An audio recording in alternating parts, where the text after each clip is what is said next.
Dartmoor Prison, isolated from the outside world by walls of granite.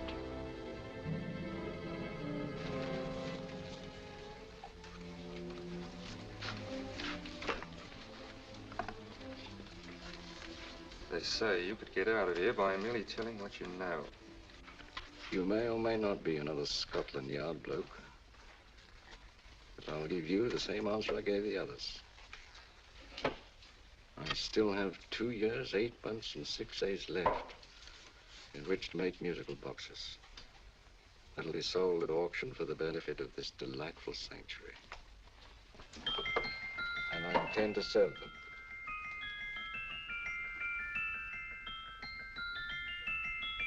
Move along. And now we come to the next object on our list, or I should say objects, because there are 3 of them. Now, ladies and gentlemen, these can be bought together or separately. Now, these beautiful little musical boxes only arrived this morning, and I didn't intend to put them on the auction block until later, but I'm going to sell them now.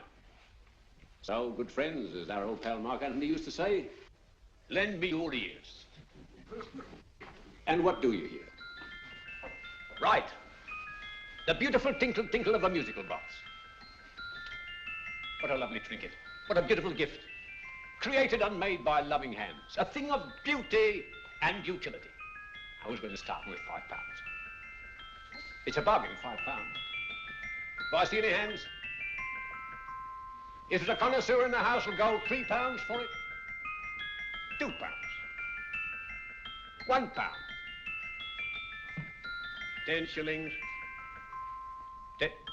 Thank you, sir. Ladies and gentlemen, 10 shillings is offered for a musical box you couldn't buy anywhere in London for less than £5. It was stealing to let it go for 10 shillings, like taking milk from a baby. All right, we started for 10 shillings. 10 shillings, 10 shillings is offered, 10 shillings is offered, 10 shillings is offered. And anybody give me £1? Want to give me £1? Oh, won't someone give me £1? A pound, £1 is offered, £1 is offered, ladies and gentlemen, £1 offered is against you, sir. Will you go to £2? Will you go to £2, sir? £2, £2 is offered, £2 offered, going once, twice, third and the last call. So to the gentleman for £2. Sorry, my dear. Now, ladies and gentlemen, comes the opportunity to purchase an exact duplicate of the beautiful little musical box just bought by this gentleman for the ridiculous low price of £2. Oh, it's exactly the same. Exactly the same. Made with the same hands. You hear that? Isn't that lovely? That tinkle, tinkle, tinkle, tinkle. Sounds like Bow Bells to me, you know, little angels pulling on the ropes, eh? Who'll give me £2 for it? Who's starting with £2? Will anybody starting with £2? Oh, come, ladies and gentlemen. You know, from your enthusiasm, we might all be in Scotland instead of London. Please buy it for me, Daddy. £2, certainly not. We all might be in Scotland. Besides, I don't like his manner. £1, 10 shillings. £1. £1 is ours. £1, £1 is offered. £1 is offered, going £1. In advance, going once, going twice. The third and the last call. Sold to the lady for £1. Smart bidding, my dear. Thank you. We come to the third and last of these beautiful little musical boxes. Exactly the same. Tinkle, tinkle. Isn't that lovely? Ladies and gentlemen, I don't bring you here to gull you and swindle you. This is the exact replica of those 2 I just sold before.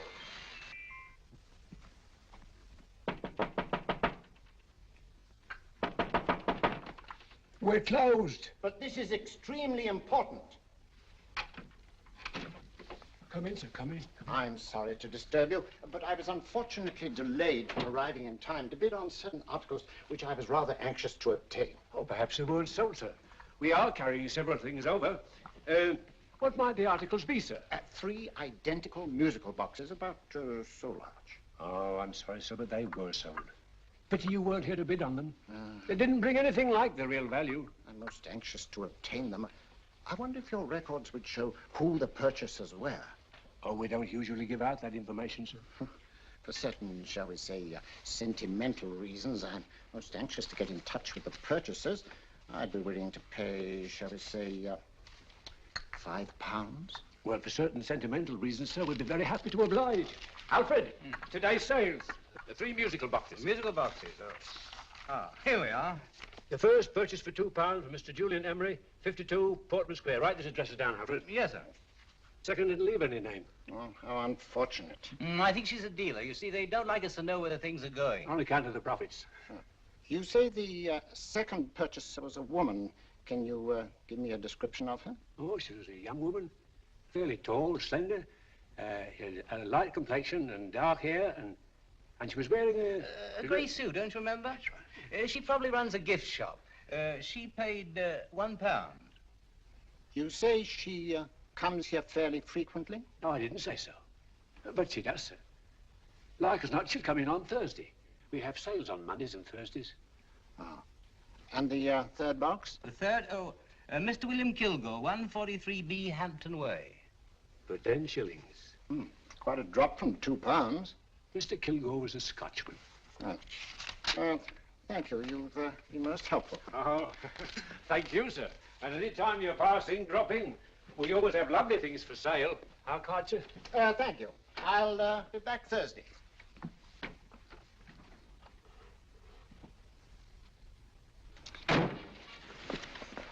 The message reached us too late. Musical boxes are being sold. Well, let's get out of here.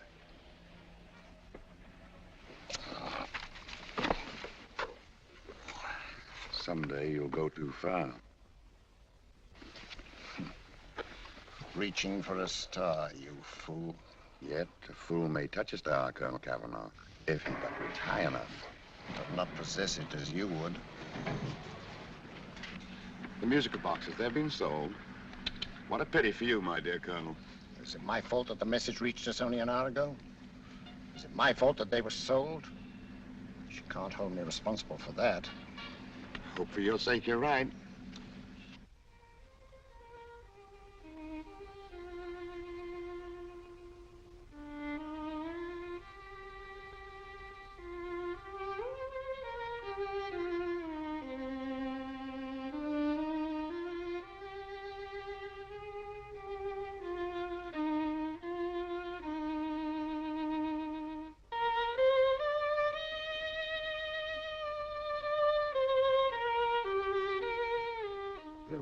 Upon you tonight at 7:45, a gentleman who desires to consult you upon a matter of the very deepest moment.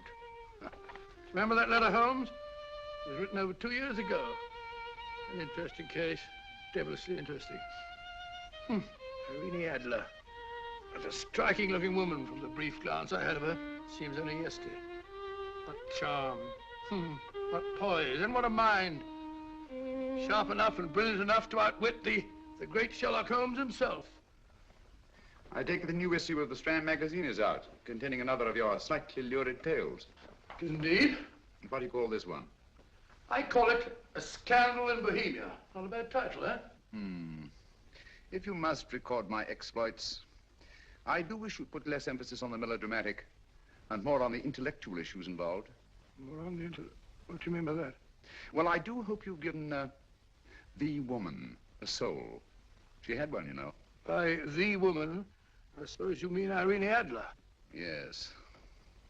I shall always remember her as the woman.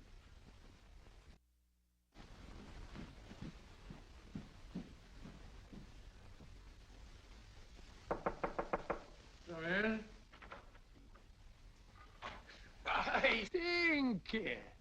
That's it, old boy. How are you? How are you, old boy? I haven't seen you for years. I want you to meet my old friend Sherlock Holmes. Holmes, this is Stinky. In other words, Julian Emery. How do you do, Mr. Emery? Watson has often spoken of you. Oh, has he? Yes, we were at school together. It's more years ago than I care to remember, but you didn't come in here just to remind me of that. No, I just happened to be in the neighborhood and saw your lights burning, so I took the liberty of looking you up. Still writing your mystery stuff? Yes, there's a new one out this week. Good, I never miss them. Oh, good, thanks. I say that bandage makes you look very interesting. Still poking your nose into other people's business as usual? Who hit you? I haven't the foggiest notion. Somebody knocked me on the head in my own living room, and then proceeded to commit the most idiotic burglary you ever heard of. Fellow must have been balmy as a coot. Balmy? Why? Come sit down, old boy. Hey. Would you like a cup of tea? Huh? Oh, all right. I'll go and tell Mrs. Hudson. Why do you say the robbery was idiotic, Mr. Emery?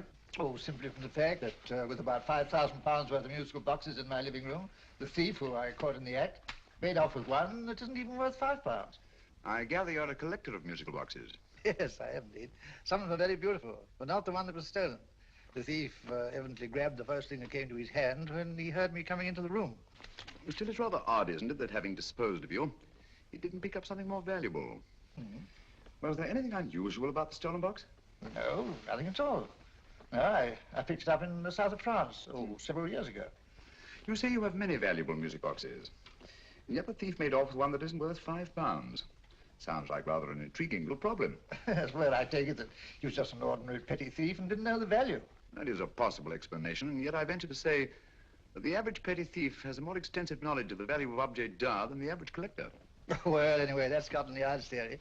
They didn't get very excited about it. That's consistent anyway. I wonder if I might see your collection, Mr. Emery. Oh, of course you could, yes. Nothing a collector likes more than showing off his trophies. When would it suit you? No time like the present. Good. My place is just round in Portman Square. Shall we? Yes, right. Hello? Where are you going? Stinky hasn't had his tea yet. Oh, I'm sorry. We're going round to my place, where I'm going to give you something better than tea. Now, this one was made for Louis XV, and is one of the very few still in existence from that period, and a particularly fine specimen at that. Charming, isn't it? Quite. They all sound to me like a lot of mice running about on a tin roof. I'm afraid you have no ear for music, Watson. Give me a good old band playing a rousing march. You'll have all your silly little tweets.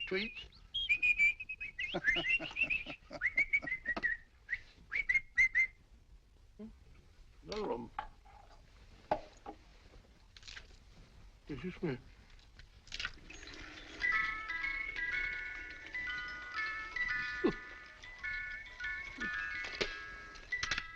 Stupid thing. Singing rabbit. What would you say offhand is the value of a box like that, Mr. Emery? Well, it's hard to say offhand, but I think will bring about £500 or £600 today. It's the gem of my collection. A thief who steals an oddity like a musical box passes up one worth £500 for one of almost no value at all. Odd. Very odd. What was the stolen box like, Mr. Emery? Oh, just a plain wooden box about so big. Mm-hmm. As a matter of fact, I have one over here almost exactly like it. I picked this up yesterday at an auction room in Knightsbridge. Paid only £2 for it. Of course, I wouldn't in the ordinary way add one like this to my collection, but the tune intrigued me. I'd never heard it before.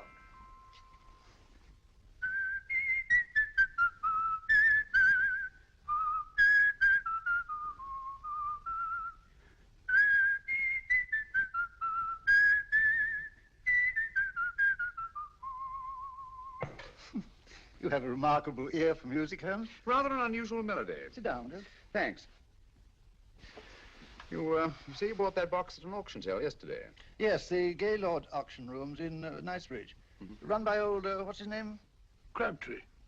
That's the man. At what time was the robbery committed? Oh, about 3 o'clock this morning. You know, Mr. Emery, that box and the robbery might well be cause and effect, especially since you say that the stolen box outwardly resembles this one a great deal.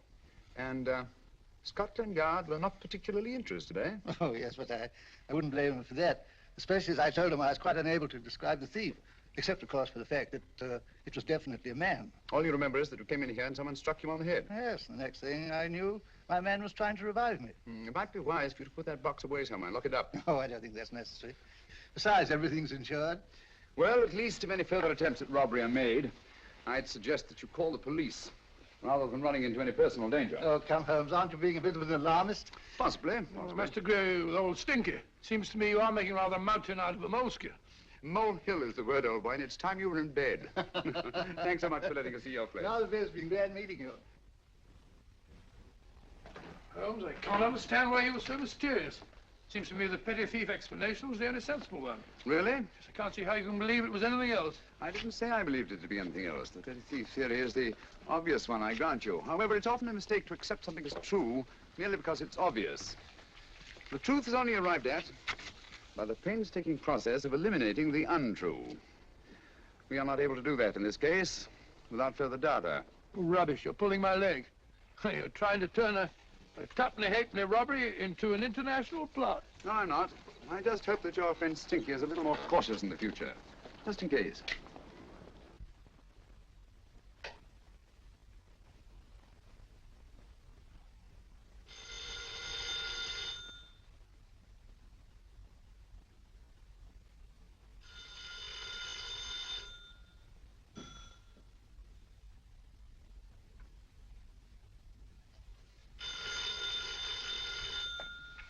Hello? Yeah? Julian Emery here. Who? Why, of course I remember you, Mrs. Courtney. Yes, you're the one bright spot at that appallingly dull affair of Lady Sanford's. Huh? Of course it isn't too late to come round. Yes, I shall be delighted to give you a drink. I tell you what, come straight up and I'll leave the door unlatched. Right, well, 15 minutes? Good. I shall be counting each moment. No, I mean that, really. Right, goodbye.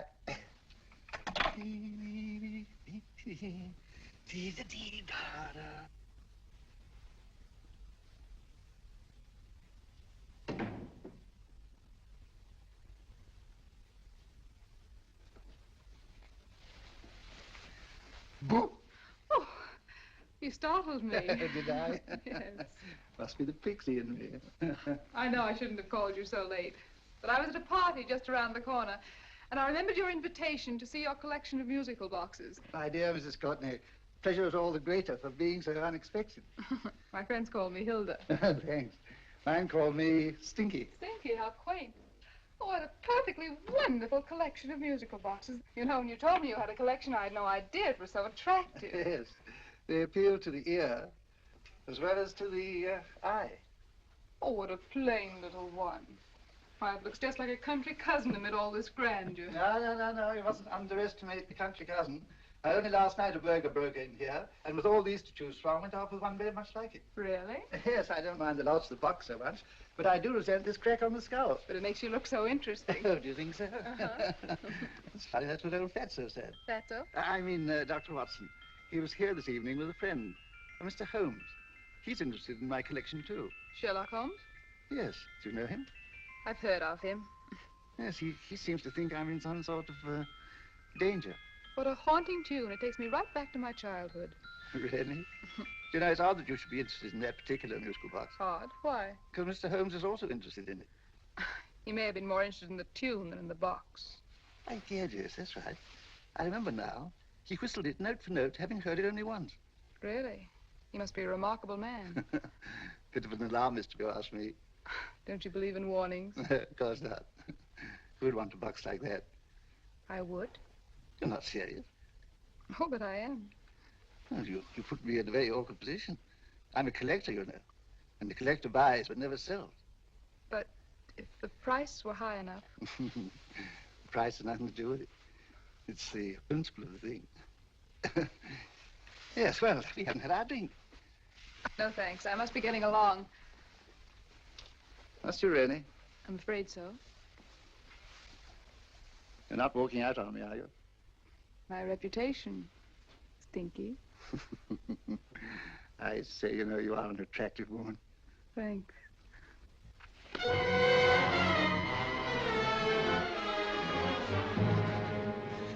You fool. I told you to wait outside. What did you have to kill him for? All I had to do was walk out with this. He held you in his arms. Don't touch him. Don't touch anything. Now get out. I'm sorry. You're sorry. What about me? This is murder. What about Scotland Yard? What about Sherlock Holmes? Now get out!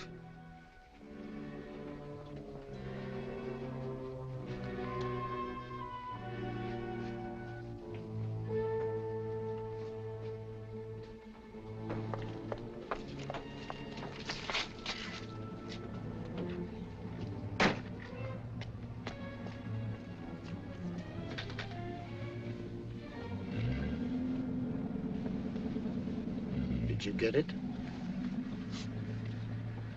Good. Did you have any trouble with him? Just a matter of murder. Ah, Mr. Holmes. Hopkins. Thanks for coming so promptly. Inspector Lestrade suggested that I call through to you. Mr. Emery was the client of Mr. Holmes, Inspector. Indeed. You didn't mention that when I telephoned you, Mr. Holmes. Well, not exactly a client, Inspector. Sergeant Thompson? He was killed between the hours of 11 and 2 o'clock this morning, Mr. Holmes.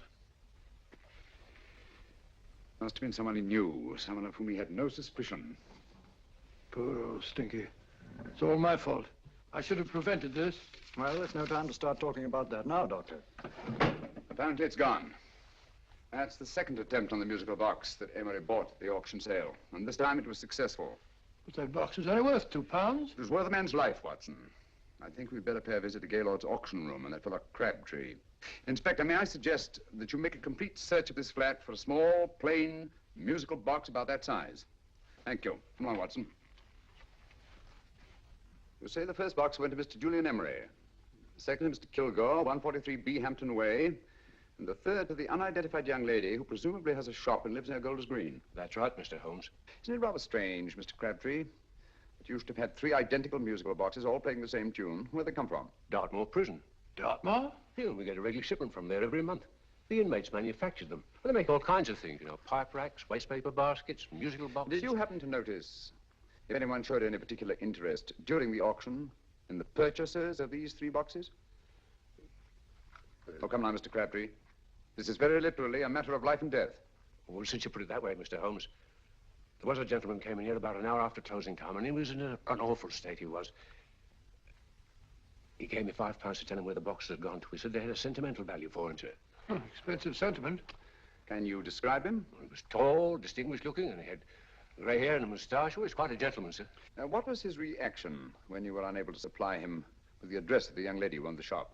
I told him the young lady usually come back on Thursday. He said he'd come back on Thursday. Now, that's tomorrow. Thank you, Mr. Crabtree. You've been very helpful. Thank you. Come on, Watson.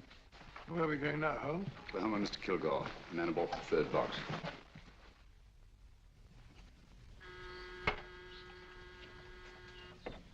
But hang it all, Holmes, how do you know those other 2 musical boxes are of any importance? I don't, but I certainly have no intention of waiting until the owners are murdered to find out. No one at home. I hope that's the explanation. I'll have a look through this window.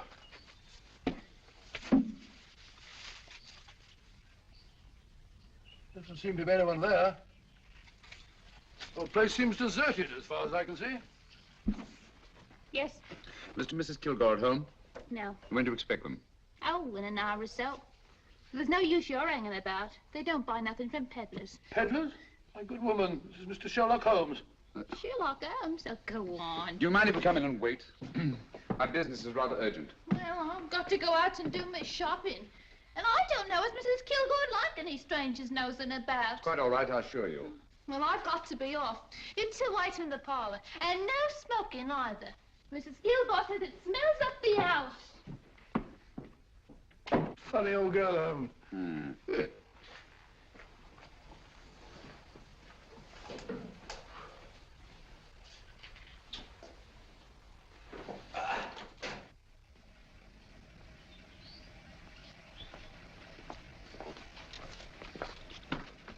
Park Lane.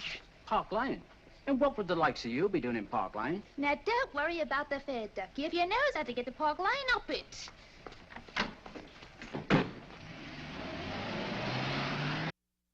You know, Holmes, I've been thinking. There must have been something hidden in that box of old Stinky's. Stolen jewelry, possibly. What's up, Holmes? Listen. What's just some steam in the water pipes?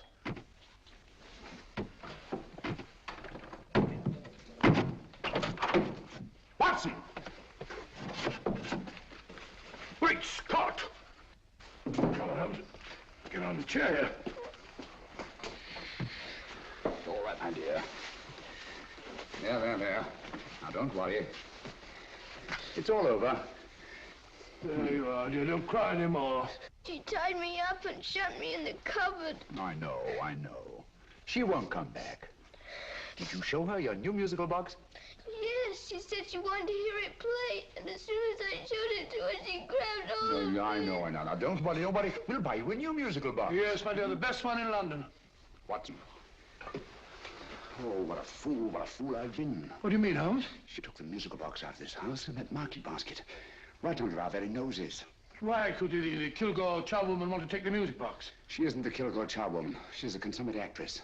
An extremely clever, unscrupulous woman who will stop at nothing. Take care of the child, will you, Wolfe, till our parents get back. Explain everything to them. Of course I will. But, Holmes, where are you going? Somewhere, somehow. I must get to the young lady who bought that 3rd musical box before our opponents find her. I only hope that I won't be too late. Oh, no, darling. darling, you mustn't cry anymore. Now, cheer up. Would you like to hear old Uncle make a noise like a duck?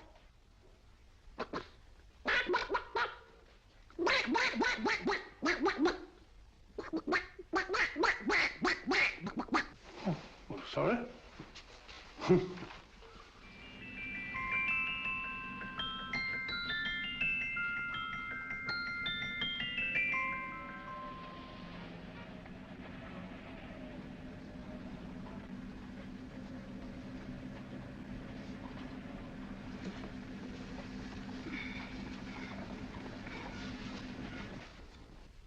And now, ladies and gentlemen, how much am I offered for this beautiful lace Dresden china figurine? A lady of the French court. Now, this is the genuine article. What a beautiful ornament for your mantelpiece. Or you could use it as a centerpiece on the dining room table. Now, will somebody start me for £10? Will somebody start me for £10? £8? £7? All right, £5 is offered, £5 is offered, £5 is offered, £5, 10, £5, 15, £5, 15. £6 is offered, £6, going once, going twice. The third and the last call will be all done. Sold to the lady from Twickenham for £6. Next, we have a real museum piece, ladies and gentlemen. A fine 19th century doll. The costume an exact replica of the holiday clothes worn by the Hungarian peasant women. Now, ladies and gentlemen, an article like this would cost you from £15 to £20 in a West End shop. I'm not going to ask for anything like that. Will give me £2 for it. £2. Does anybody offer me £2? £2 for the Hungarian? £2? £1. What? Anybody give me £1? Anybody offer me £1 for the doll? £1 is offered, ladies and gentlemen. £1 is offered. Now, I'm not going to waste your valuable time or mine in trying to get one half of what this beautiful doll is worth. If the young lady can steal it for £1, that's her good fortune. So it's going once, it's going twice, the third and last call. Any more? Sold to the young lady for £1. And now, ladies and gentlemen, may I draw your attention to something which may be a great surprise to you, worthy of any collection. The only other one like it is in the British Museum. It's a Ming vase of the 7th dynasty. This vase lay in a large collection somewhere outside Rome for over 2 centuries, I understand. It was discovered there by the noted antiquarian, Sir Andrew Coppleston. Now, some of you may remember Sir Andrew Coppleston. Besides being a noted traveller and antiquarian, he's also a gentleman rider. A girl with a parcel in her hands, that's her. Are you sure that's the girl? Well, she fits perfectly the auctioneer's description. Follow her, Hamid.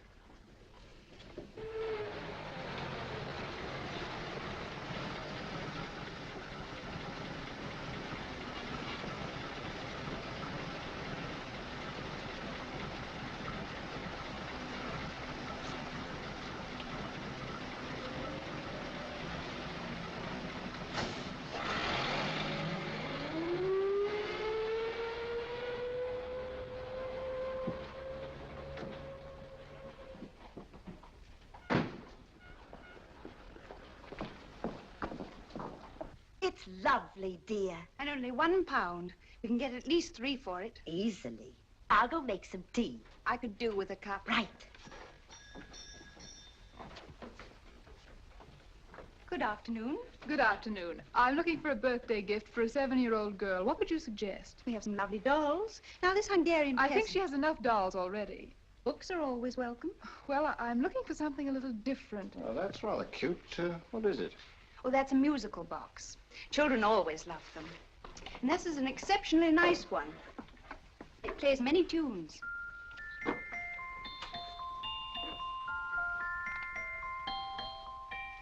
Have you any others? Yes. If you'll just step this way. I have only 2 left.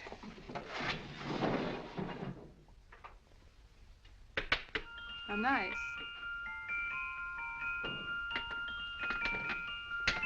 Are you sure this is all you have? I'm sorry. They're rather hard to find, you know. That's our entire allotment. I did have one other, but I sold it earlier this afternoon. But it was only a plain wooden one. It wouldn't have been a very nice gift for a child. Really? Do you happen to know who the purchaser was? Why, yes. He left his card, just in case anyone should inquire for him.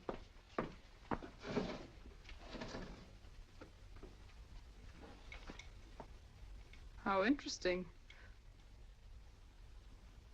I'm sorry, but I'm afraid I'll have to look a bit further. Thank you anyway. Good afternoon. Thank you.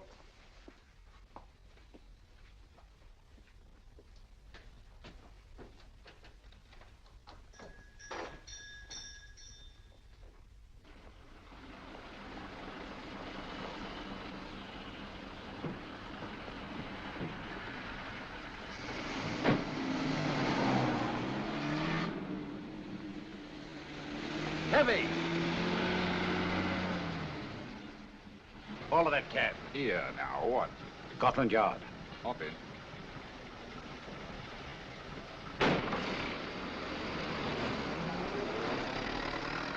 Sherlock Holmes. I might have known. We thought we were the hunters, instead of which we're the hunted. We've been fools. We played right into his hands. Of course. He's had us followed. Don't look. The man in front of the toy shop. Hamid, turn sharp right at the next corner and again at the next.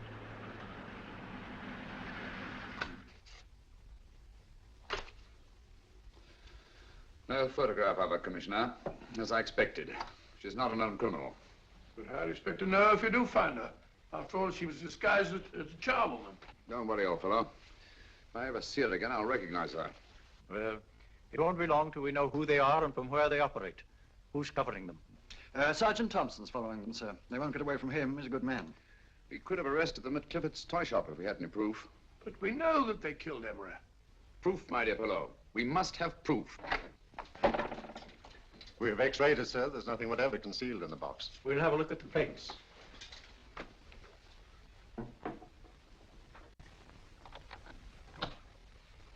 There must be some clue.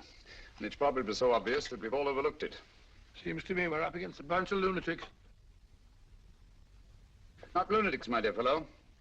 Extremely astute, cold-blooded murderers. What can these little musical boxes have in them that's so important? Don't forget, they were made in Dartmoor Prison. You can smuggle stuff into prison, but not out. You want us to break the box apart, sir, to see if there's anything the x-ray hasn't caught? No, not yet. Do you mind if I take it? Certainly. Thanks.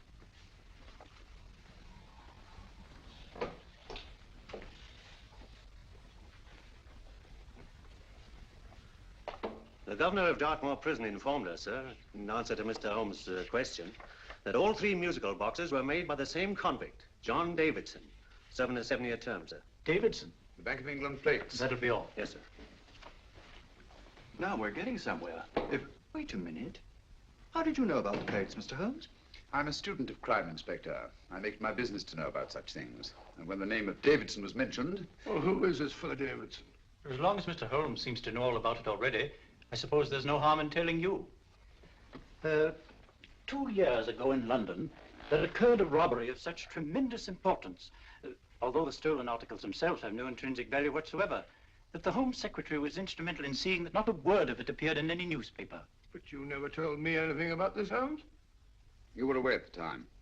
Articles of no intrinsic value and yet of such importance? I don't understand.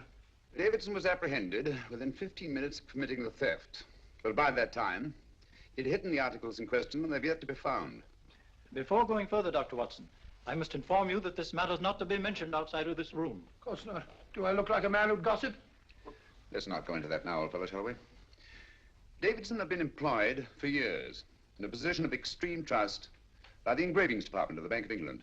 The articles he stole were nothing less than a complete duplicate set of plates for printing £5 notes. What? The Bank of England's own plates? Precisely. And with those plates, a gang of crooks could flood England with £5 notes, not forged in the usual sense of the word, but notes undetectable from genuine Bank of England notes in any way whatsoever. Good heavens. Any whisper at all might have resulted in enormous damage in shaking public confidence in the Treasury. We tried everything after we arrested Davidson. Offered him a shorter sentence if he'd tell us where he'd hidden the plates. Why, we even put in Scotland Yard men with him as cellmates, but no results. Obviously, Davidson is a man of strong character and infinite patience. Yet suddenly he feels impelled to smuggle out the secret of the hiding place of the plates to his confederates. Why? I don't understand, Mr. Holmes. Well, for example, has the Bank of England made any plans to radically change the design of the £5 note so that in, say, 7 years from now, notes made from the stolen plates will be worthless? Confidentially, Mr. Holmes, such a move was discussed. But replacing all the £5 notes in circulation would be such a Herculean task that nothing's been done about it as yet. I see. Of course, there is another possible explanation. Davidson didn't have much time to find a hiding place before he was captured. He may be afraid that the plates will be accidentally discovered before he's released.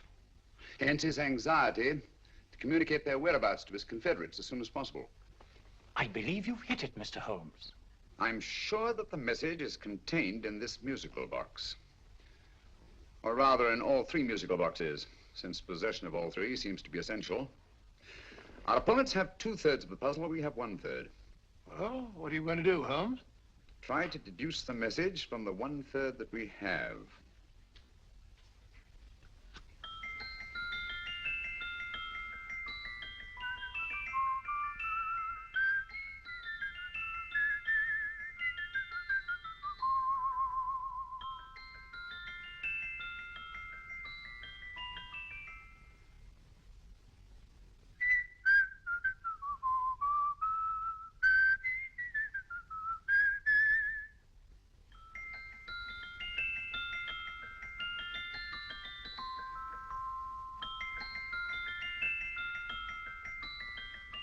It's the same tune as the one played by Emery's musical box. And yet it's different. Sounds the same to me. The tune. Somehow the tune is the key to the mystery. It must be the tune. Otherwise, why use 3 musical boxes to convey the message? Why not collar boxes or shoe boxes? Yes? Oh. It's for you, Inspector. Oh, thank you, sir. Inspector Hopkins speaking. What? Where? Golders Green Station reports they've just found Sergeant Thompson's body. From the tire marks on his clothes, he was apparently run over by a taxi. What an unfortunate accident. Not an accident, my dear fellow. I'm afraid it's murder. Just who you're going to meet when you're walking down a busy London street. Mrs. Hawkins, Mrs. Brown, any subject of the crowd. Oh, you never know just who you're going to meet. So you better hold your topper in your hand, just in case you meet a lady on the Strand.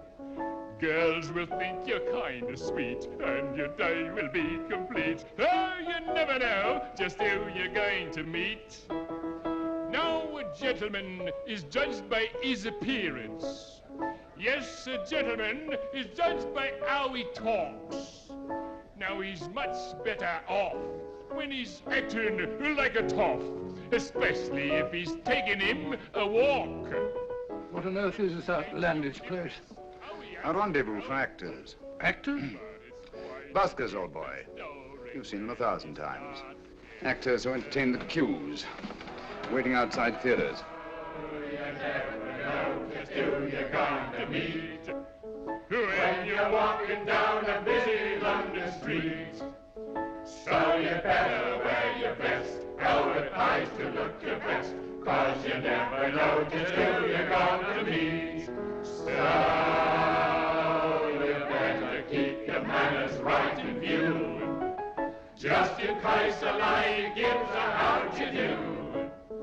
Keep your trousers in a pleat, shine your shoes and keep them neat, 'cause you never know just who you're going to meet. Blimey. Mr. Holmes. How are you, Joe? Never met him. And yourself? Fine, thank you. I want you to meet a friend of mine, Dr. Watson, Joe's sister. Oh, well, any friend of Mr. Holmes is a friend of mine. Hi, Joe. He did me a good turn once that I'll never forget. Yes, I cleared Joe of a most unpleasant charge. Murder, no less. Oh, really? By proving to the satisfaction of the police that he was busy at the time blowing open someone's safe. That's right, Governor. Good gracious me. Joe, now you can help me. Come on, buzz off, buzz off. Come on, up it, up it. Can't a gentleman have some peace and quiet around here? And you too. There you are, Mr. Holmes. Now we can have some peace and quiet around here. Thank you, Joe. There's £5 in this for you. Well, I wouldn't want to take it on myself, sir. But I can get somebody to do it for you for half of that. You don't know what the job is yet. For £5? Murder, ain't it? What? No, Joe, not murder, just music.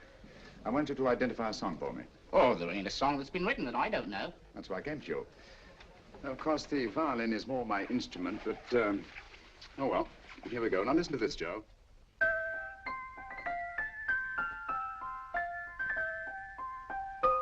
Wait a minute. You're playing that wrong. That should be E natural, not E flat. You know the song? Oh, yes. It's an old Australian song called, the Swagman. But you're playing it all wrong. That's what I hoped you'd say. Now, listen again, Joe.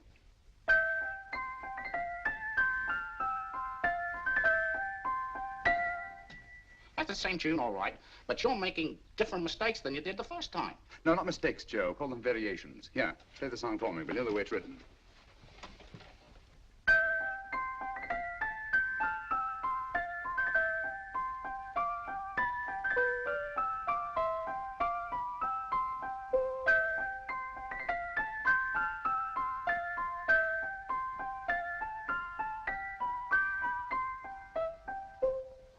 There you are.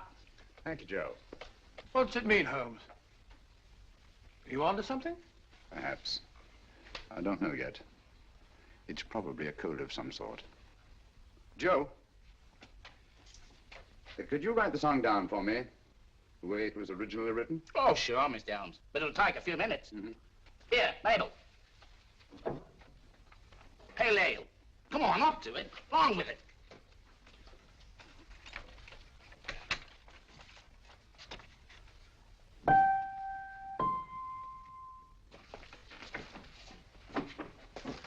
Well, obviously it isn't the lyrics.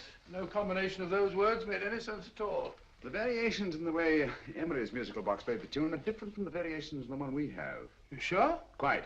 You see, I took the trouble to memorize the tune as played by Emery's box that night we were with him in his flat. Holmes, you amaze me. Elementary, my dear fellow. One of the first principles in solving crime is never to disregard anything, no matter how trivial. But why the 3 boxes? Why not 1? Because the message was obviously too long to be conveyed by any one variation. Then there's the 3rd box, the one that woman took from the Kilgores. That contains yet another set of variations. Yes, well, it's all beyond me. Well, all we have to do now is to find the secret of the variations. Not a very easy problem to solve, my dear fellow. Hello. What's up? We've had company.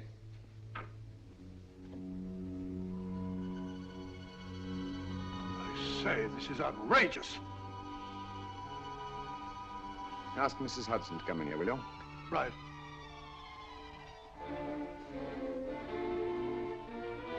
Mrs. Hudson? Yes? Oh, there you are. Will you come up here at once, please?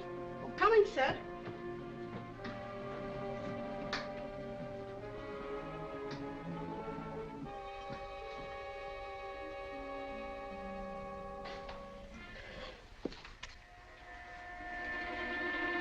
Mercy me, Mr. Holmes. What has happened? Who called while we were out, Mrs. Hudson? Just a young lady. The one who said you wanted her to wait for you. And a nice-looking old gentleman with Our her. friends again, Watson. Friends? What did the young lady look like? Oh, I couldn't see her face. She had a heavy black veil on. But she had such a nice way with her. Oh, I'm sorry, Mr. Holmes, if I've done anything wrong. But you did say I should always let clients come in and wait for you. Don't worry, Mrs. Hudson, don't worry. You had no way of knowing. It's quite all right, quite all right. Now, don't worry, Mrs. Hudson. Don't worry. Where on earth's the musical box? They didn't get it. Didn't get it? Where is it? It's in your hand. Huh? That biscuit jar. Take the biscuits off the top. Now put your hand inside, and you'll find the music box. Well done, Holmes. Well done. Amazing.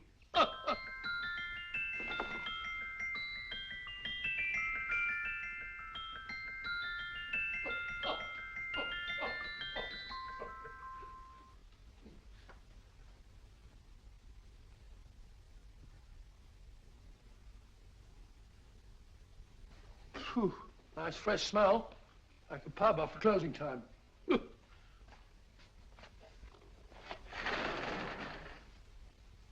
I say, Holmes, What? it's morning. Allow me to congratulate you on a brilliant bit of deduction.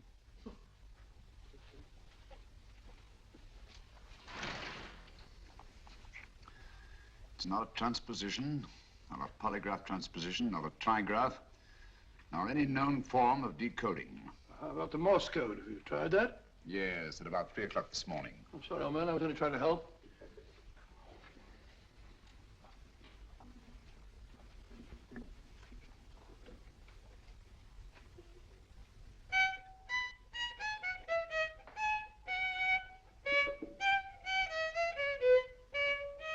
Oh, do me a favor. Not again. Must have heard that thing 1,000 times. Kept me awake all night.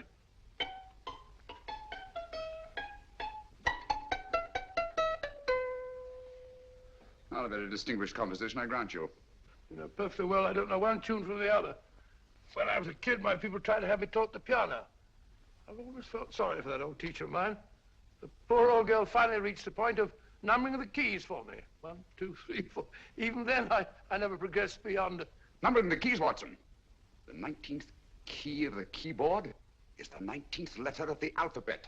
S. Here. Write it down when I give it to my fellow, will you? The first altered note. Write S first. Now, the 8th key is H. The 5th key, E. The 12th key, L. The 6th key, F. S-H-E-L-F. Shelf. Your piano lessons were not in vain, old fellow. You've solved it. Thank you. Oh, thanks, old bean. Hold it. We now have 2/3 of the message. Behind books, 3rd shelf, secretary, Dr. S. Presumably, these are the first and second portions of the message. And this gang has the first and third parts of it. Precisely.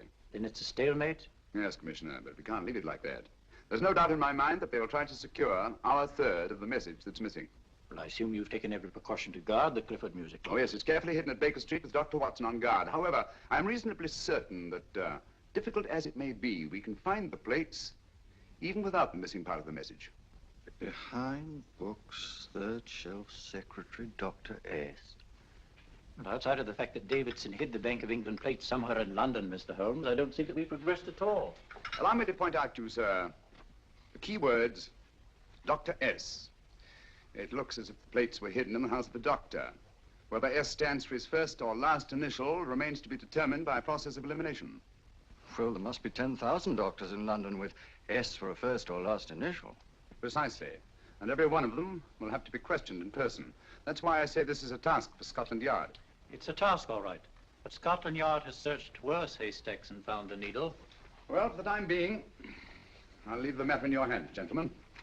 We'll call you if and when we get a lead on our mysterious Dr. S. Thank you. In the meantime, I intend to follow up a little clue concerning a cigarette.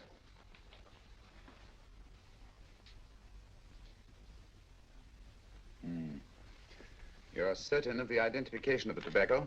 Absolutely. I have made up this special blend for only 3 customers. It is almost pure Egyptian, with a mixture of latakia for added body, and a pinch of perique. Merely a whisper, as one might say, for elusive fragrance. Yes, yes. And the 3 customers? Major Wilson in Bombay, India. Mrs. Catherine Leamington Smith in Ireland. Yes, and the 3rd? Mrs. Hilda Courtney of Park Mansions, Bryanston Square. Thank you. Thank you very much. You've been most helpful. It is a pleasure to have been of service, Mr. Holmes.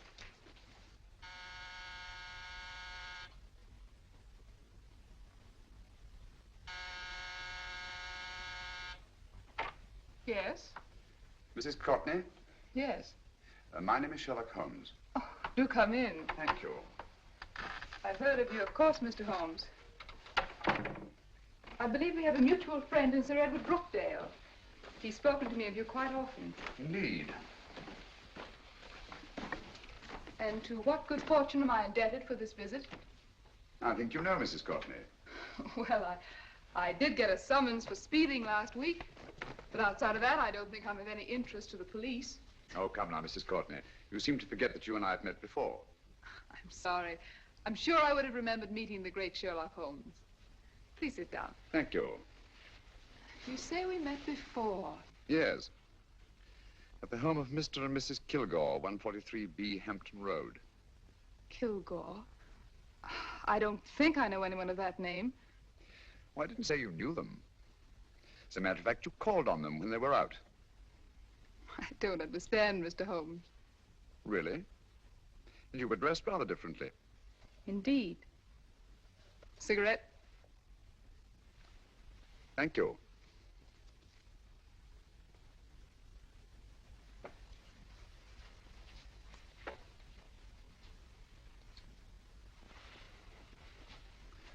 Thank you. You know, Mrs. Courtney, people generally forget, in assuming a disguise, that the shape of the ear is an almost infallible means of recognition and identification to the trained eye. Evidently, you've mistaken me for someone else. Oh, no, not at all. Though naturally, I expected your denial. But when you paid your visit to my rooms at Baker Street, you carelessly left behind another identification. They're, identical, aren't they? Yes, I must admit they are. You see, Mr. Holmes, to catch one as clever as you, I had to use a very special lure. I knew you'd be unable to resist the bait of my cigarette, having read with great interest your monograph on the ashes of 140 different varieties of tobacco. I should advise you not to move, Mr. Holmes. I must congratulate you on your ingenuity, Mrs. Courtney. It was indeed a brilliantly designed trap. Thank you, Mr. Holmes. Praise from a master is indeed gratifying. I shall always cherish the memory of your flattering words. Memory? Precisely. I'm afraid these gentlemen have a most regrettable task to perform. Unless, of course, you care to turn over the missing musical box with your pledge to take no action against us in the future. I'm afraid that will be impossible. I thought that would be your answer. Hamid! Careful! Careful. There's no need to be unnecessarily rough with our distinguished guest. You realize, Mr. Holmes, that your demise will not take place here. The corpus delicti, you know. Well, naturally. Shall we go? It's so fearfully awkward having a dead body lying about. Don't you agree, Mr. Holmes? Another dead body shouldn't weigh too heavily on your conscience, Mrs. Courtney.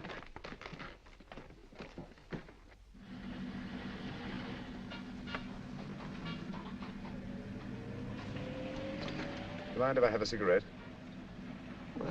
Don't see why not.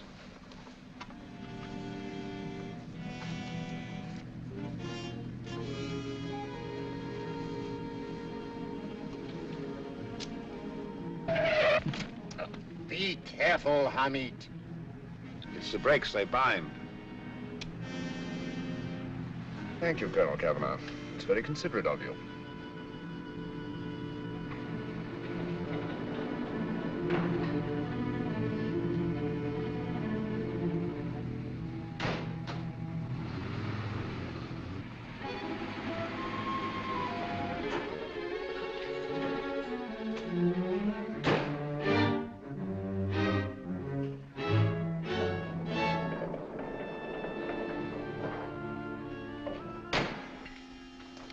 You'll be happy to know, Mr. Holmes, that your death will be a painless one.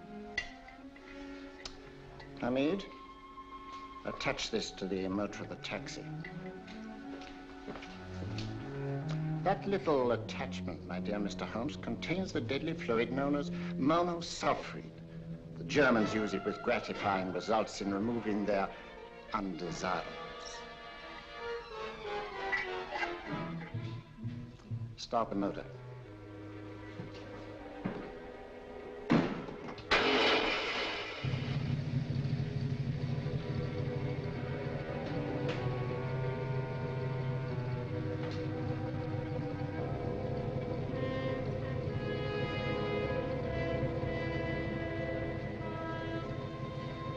Tape his mouth.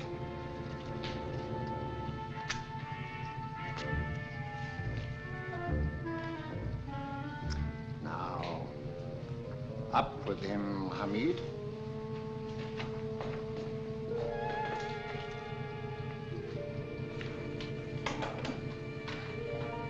You find yourself like Muhammad's coffin, Mr. Holmes, suspended between heaven and earth. Plenty of fuel in the tank? Good. It would be too bad to have anything go wrong through so simple an oversight.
Good afternoon. Mr. Sherlock Holmes? No, I'm Dr. Watson. Oh, of course, Dr. Watson. How stupid of me. Oh, so, this is stupid of me. Won't you come in? Well, I really came to see Mr. Holmes. Oh, I'm afraid he's out. I don't know when he'll be back. Perhaps there's something I can do. Won't you sit down? Thank you. You know, Sherlock Holmes and I have been engaged on a great many cases. Oh, really? Yes, indeed. Well, as a matter of fact, this very moment, we're involved in one of the most baffling... Oh, well, won't you tell me your trouble, and I may be able to help you. That's very kind of you, Dr. Watson. Perhaps if I wouldn't be imposing too much. Imposing? Oh, there's no imposition. No imposition at all. A pleasure, I assure you. Now, tell me all about it, Miss Williams. Mrs. Williams. I live in Surrey, Dr. Watson, and I've come up to London in sheer desperation. My only sister has disappeared, and the local police seem utterly unable to find her. Well, Holmes and I solved a case exactly like that once. Very interesting, as far as I remember. I call it the adventure of the solitary cyclist. Oh, sorry.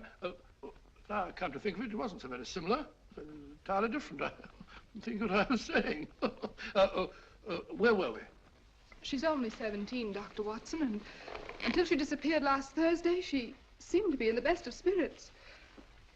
Possibly a romantic entanglement? Oh, no, nothing of the sort. She left no note, didn't even pack a bag, no explanation.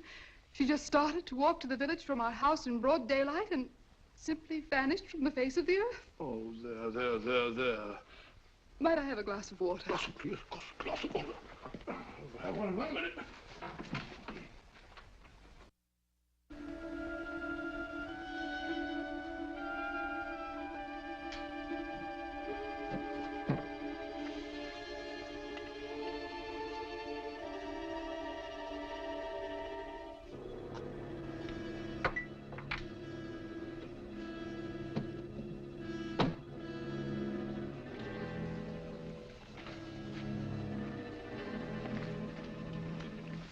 There you are, my dear. Thank you, Dr. Watson. No, you're not to cry anymore. You must pull yourself together. Oh, I feel much better already knowing that you're going to help me. Oh, Dr. Watson, look! Good heavens! Oh. Get through the fire brigade, quickly! Haven't you a fire extinguisher? By Jove, we have in the kitchen.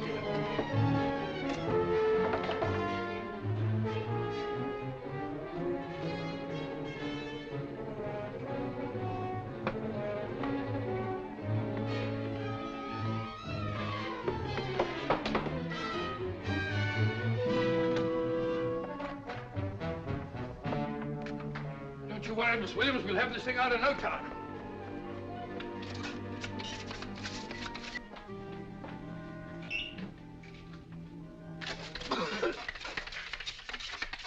That's got it. Get some air. Well, you see, there was no need for the fire brigade after all. I hope you weren't too frightened, Miss Williams. Oh, gone.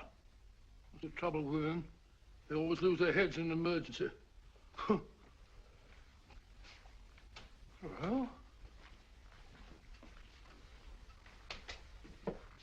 a musical box. Great Scott! Miss Williams!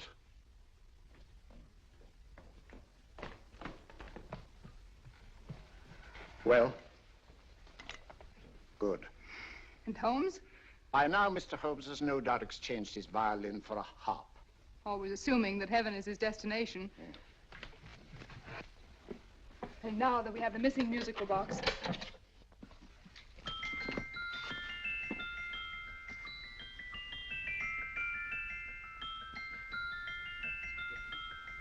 Nineteenth note. 19th letter. Yes. He hasn't been there, you say? Holmes, where on earth have you been? I've been trying to get you at the club, at Scotland Yard, all over London. You were looking for me in the wrong places.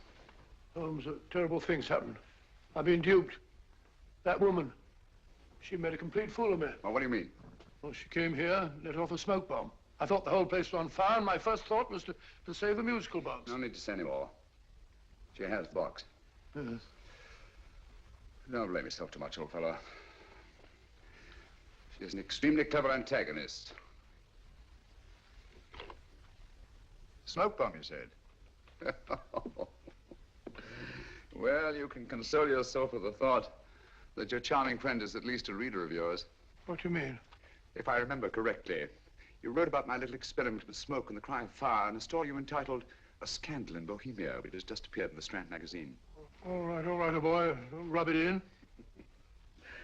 Well, it may cheer you up to know that you made a fool of me, too. Ah, that cigarette stub was planted here for one express purpose. We're going to bandaging around this place. Bandaging? What's the matter, Holmes? You hurt? Explanations will have to wait until later. At the moment, we're faced with a problem which I fear is insurmountable. Come over here, old boy, will you? Right. Our opponents are in possession of all three parts of the code. And here are we, while the Bank of England plates pass into their possession. Cheer up, old fellow, cheer up. As Dr. Samuel Johnson once said, there's no problem the mind of man can set that the mind of man cannot solve.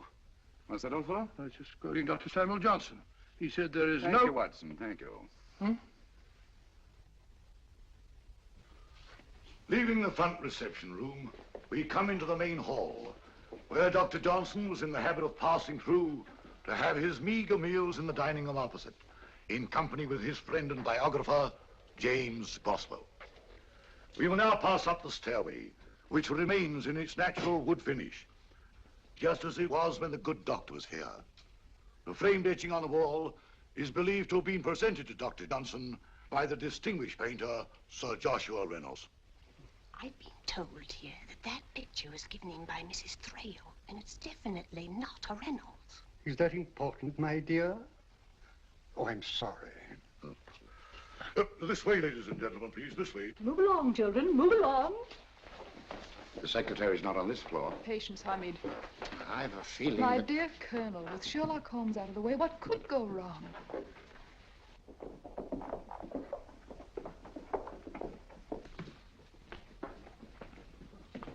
And here we have the Garrett Library, in which Dr. Johnson wrote his famous dictionary, and in which you will see also many of the great man's books and other items of interest. Step forward, ladies and gentlemen, please, step forward. Standing in the corner is the secretary, which contains many of the original works by the literary genius. On this table, Dr. Johnson's cat, Hodge, used to sleep while his master worked. A strange thing about this cat, ladies and gentlemen, was its love of oysters. They do say that the dear doctor often went hungry to find the cat that delicacy. What a pity. Now we will visit the grey room, which is immediately below us, in which you will see the very bed in which Dr. Johnson died. What did he die of? Gout. Just gout. This way, ladies and gentlemen. Mind the steps, please.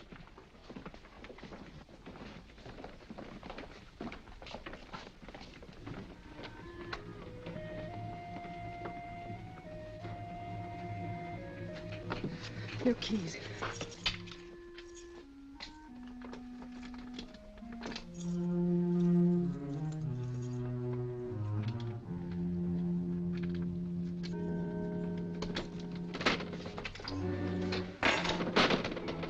Third shelf up.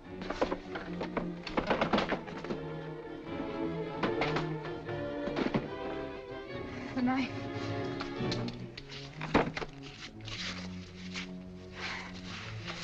Gentlemen, the Bank of England plates. Well, Mrs. Courtney, so we meet again. No, I shouldn't do that if I were you, Colonel Cavanaugh. I must congratulate you, Mr. Holmes. You're far more clever than I thought. Thank you, Mrs. Courtney. Praise from you is indeed gratifying. I shall always cherish the memory of your flattering words. Memory? Oh, thank you.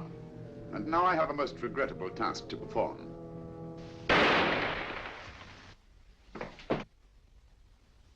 Holmes! Coming, Holmes! Holmes, you all right? Perfectly, thank you, old fellow, but I think this gentleman on the floor requires some medical attention. We must see that he looks his best, you know, when he's hanged. Take them in charge.